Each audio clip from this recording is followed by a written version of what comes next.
మరో బ్రేకింగ్ చూస్తున్నాం. సూర్యాపేట జిల్లా వైద్య ఆరోగ్య శాఖ అవినీతి బట్టబయలు కావడంతో ప్రభుత్వం సీరియస్ అయింది. 5 రాష్ట్ర స్థాయి మెడికల్ అధికారులతో విచారణ కమిటీ రంగంలోకి దిగింది. దీంతో జిల్లా వైద్య ఆరోగ్య శాఖ కార్యాలయంలో సోదాలు చేపట్టారు. అర్హత, అనుభవం లేకున్నా స్కానింగ్ సెంటర్లు, ఆసుపత్రులకు అనుమతులు ఇచ్చారనే ఆరోపణలపై సర్కార్ సీరియస్ అయింది.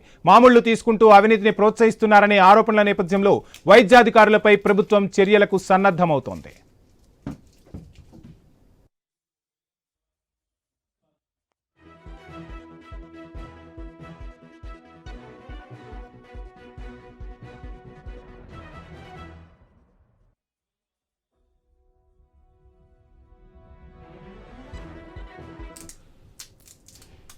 సూర్యాపేట జిల్లా వైద్య ఆరోగ్య శాఖ అవినీతి బట్టబయలు కావడంతో ప్రభుత్వం సీరియస్ అయింది. 5 రాష్ట్ర స్థాయి మెడికల్ అధికారులతో విచారణ కమిటీ రంగంలోకి దిగినట్టు తెలుస్తుంది.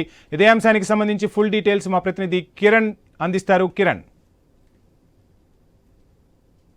సూర్యాపేట జిల్లా వైద్య శాఖలో అవినీతి రాజ్యమేలుతున్నటువంటి నేపథ్యంలో తెలంగాణ మెడికల్ సంబంధించిన అధికారులు తెలంగాణ ప్రభుత్వం సీరియస్ అయింది. ఆ నేపథ్యంలోనే ప్రభుత్వం 5 సభ్యుల బృందంతో కూడా విచారణ చేయాలని కూడా ఆదేశాలు జారీ చేసినటువంటి నేపథ్యంలో ఈ రోజు సూర్యాపేట జిల్లా వైద్య ఆరోగ్య శాఖ కార్యాలయంపై కూడా ఆకస్మిక దాడులు అయితే కొనసాగుతున్నటువంటి పరిస్థితి అయితే ఉందని చెప్పొచ్చు.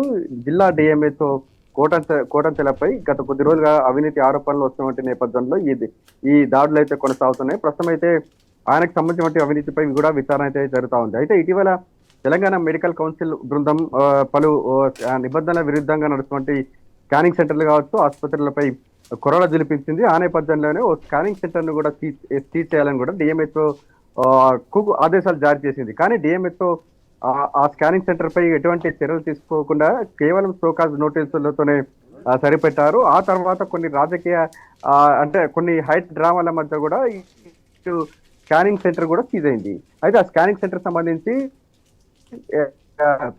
అక్కడ సూర్యాపేట డిఎస్పీ పార్థసారథి, అదేవిధంగా టౌన్ సిఐ రాఘవులు అంటే స్కానింగ్ సెంటర్ నిర్వాహకులపై క్రిమినల్ కేసులు నమోదు చేయకుండా కూడా 25 లక్షల రూపాయలు డిమాండ్ చేశారని కూడా ఆరోపణలు వెల్లువెత్తినటువంటి నేపథ్యంలో ఇద్దరు డిఎస్పీ పార్థసారథి, అదేవిధంగా సిఐ రాఘవులపై ఏసీబీ రైడ్ చేసింది. ఇద్దరిని కూడా ఏసీబీ అధికారులు అరెస్ట్ చేసి కూడా రిమాండ్ కు తరలించడం జరిగింది. అయితే ఆ తర్వాత ఈ పరిణామం తర్వాత కూడా స్కానింగ్ సెంటర్ ను సీజ్ చేశారు. కానీ స్కానింగ్ సెంటర్ ను ఎందుకు సీజ్ చేయలేదు, అదేవిధంగా ఎటువంటి అర్హత, అనుభవం లేకున్నా డాక్టర్లను పెట్టి అక్కడ స్కానింగ్ సెంటర్లు కావచ్చు, ఆసుపత్రులు నిర్వహిస్తున్నారని కూడా తెలంగాణ ప్రభుత్వానికి ఒక నివేదిక వెళ్ళినటువంటి నేపథ్యంలో తెలంగాణ వైద్య ఆరోగ్య శాఖ 5 సభ్యులతో కూడినటువంటి ఒక కమిటీని వేసింది. ఆ కమిటీలో ప్రస్తుతం అయితే డాక్టర్ రాథోడ్ నేతృత్వంలో ఈ వైద్య ఆరోగ్య శాఖ సూర్యాపేట జిల్లా వైద్య ఆరోగ్య శాఖ అధికారులపై కూడా విచారణ అయితే కొనసాగుతుంది. ఈ 5 సభ్యుల బృందం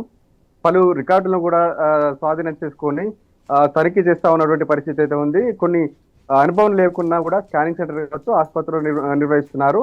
వారికి తరచూ అవినీతికి సంబంధించినటువంటి డాక్టర్లకు కూడా తరచూ రెన్యువల్ చేస్తున్నారనేటువంటి ఆరోపణలపై కూడా ఇటు తెలంగాణ వైద్య ఆరోగ్య శాఖ బృందం అయితే తనిఖీలు అయితే చేపడతా ఉంది.